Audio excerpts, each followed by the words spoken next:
टंडो भागो पीआर सिंधी शागिर्द तहरीक ज़िले बद्दीन जो ऑर्गेनाइजिंग कमेटी जो इजलास ज़िले ऑर्गेनाइज़र सुरेश बैल सदारत में टंडो भागो प्रेस क्लब आल में थी गुज़रियो। हिन वक्त महंगाई एडी ख़तरनाक हद तां वधाई वई आहे जो माण्हू अटे जे लाइ परेशान आल आहिनि। अहिड़े सूरत हाल में असां तहलीम जो हाल अॻे ई अधु चढ़ियो आहे, तंहिंजो असर कहिड़ो बीहंदो।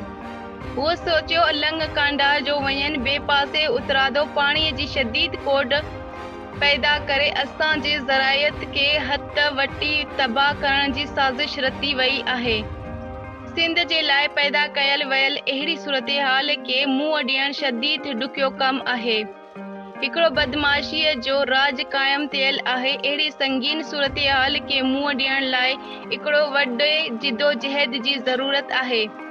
इजलास में फ़ैसिलो कयो त असां तव्हां सभिनी सहाफ़ियुनि, अदीबनि, दानिशवरनि, शाइरनि ऐं शागिर्दनि खे 26 जून ते कोहरा शहर में तहलीम बचायो कॉन्फ्रेंस ते सिंधी शागिर्द तहरीक ज़िले बद्दीन जो कन्वेंशन ते रहियो आहे, तंहिंखे साथ ॾियण जो सॾु था ॾियूं।